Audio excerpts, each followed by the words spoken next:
नमस्कार।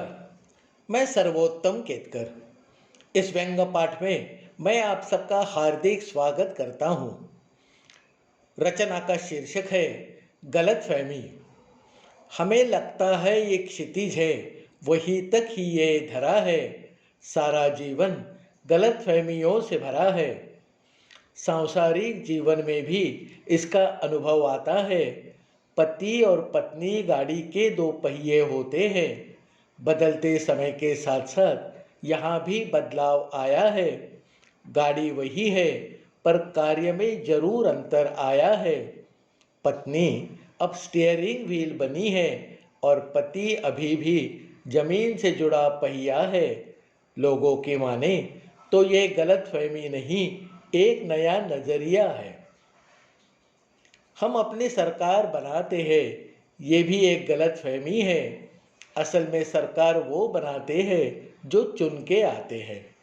चुन के आने का तरीका भले अलग अलग होगा, पर चुन के आने वाला हर शख्स नेता ही कहलाएगा। ये नेतागण सुरक्षित रखते हैं अपने अधिकार और कार्यकर्ता होते हैं गलतफहमी का शिकार। उच्च बुद्धिमत्ता के कारण विद्यार्थियों को अच्छे नंबर मिलते हैं। ये एक गलतफहमी हम भी पालते हैं। आजकल स्कूलों में तगड़े नंबर तो मिलते हैं, पर उन बच्चों को जो क्लास टीचर की ट्यूशन लगाते हैं।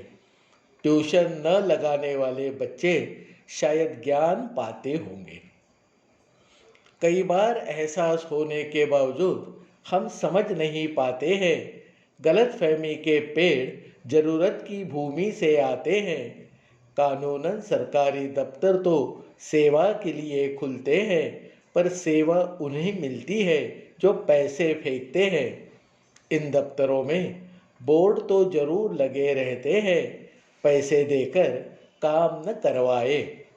ये बोर्ड याचक को सही दिशा दिखाने का कार्य करते हैं, बिना समय गवाए पैसे देकर काम करवा लेने की।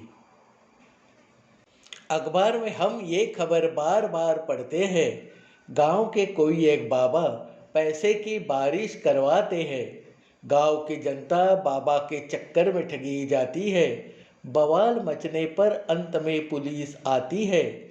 देश में ऐसे बाबाओं की संख्या आज भी बड़ी है, क्योंकि गलतफहमियां हमारी लालच से जुड़ी है। गलतफहमी होना आम बात है, पर गलतफहमियां फैलाना खास लोगों की खास बात है। फैलाई गई गलतफहमियों को पहले विचारधारा और बाद में जुमलेबाजी कहा जाता है। इन पर विश्वास रखने वाली जनता के हाथ कुछ नहीं आता है। फिर भी गलतफहमियां फैलाने वाले ये लोग वंदनीय और पूजनीय की कैटेगरी में हमेशा आते रहते हैं। हो जाती है।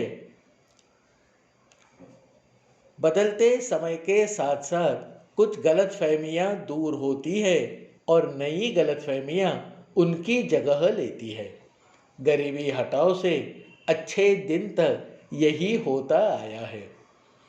जनता स्वयं प्रेरणा से कुछ करने के बजाय दूसरों पर निर्भर होना चाहती है।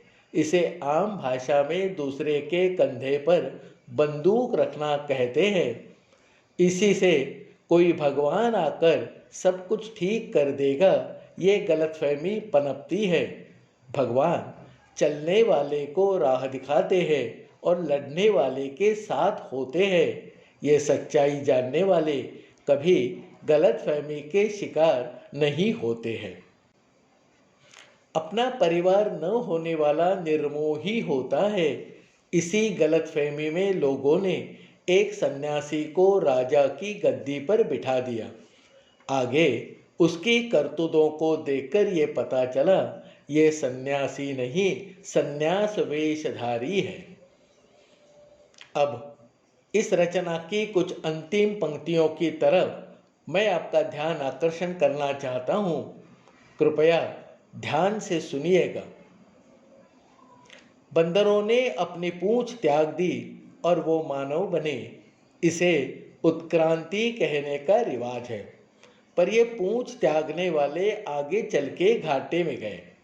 जब उन्हें पता चला सब कुछ पाने के लिए पूंछ हिलाना जरूरी है, अब ये पूंछ त्यागने वाले जंगल की ओर निकल पड़े हैं अपनी खोई पूंछ ढूंढने के लिए।